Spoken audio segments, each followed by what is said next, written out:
Кај си, Владко? На работа, ти кај си? Еве овде кај споменикот на бранителите денеска има нешто од овие. Да ти дам 2-3 секунди, може? Може, еве настрана се.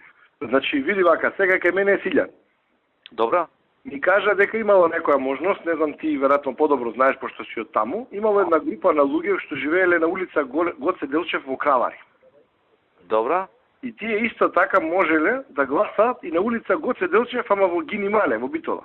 Аха. Дали знаеш за нешто такво? Порано го правеле тоа. Сега ќе проверам. Преку 20 на луѓе значи биле гласачи, така што можеле да го средат тоа.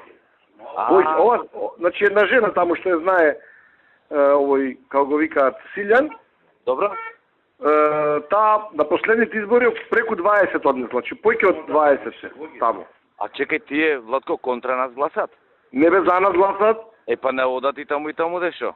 Па за додат и таму да организирате? Добро, а може ли, добро. може ли женава да се види со Влади, да му каже што е како е? Да. Ево, ќе ти организира тој таа жената што го направила тоа во 2009 да те види тебе или некој што ти ќе го одведиш да му објасни како го направиле тоа, па да направиме за појќе луѓе. Добро. Ето така, Слушај, Владко, кажи. Значи јас сега ќе бидам со Антонио до 11 сато. Циле го има мојот број, нека и го дај бројот на жената. Да те бара. Нека ми пушти порака на жената да се видиме во текот на денот. Добро, готово, саки му кажам. Важи, Владе. 12. Нема проблем. Ете, важи, го има, сигурно. Јас ќе му го дам, ако го нема, ќе го поздравам. Поздрав, важи. Важи. Ајде, така. Поздрав, Владко, поздрав, пријатно.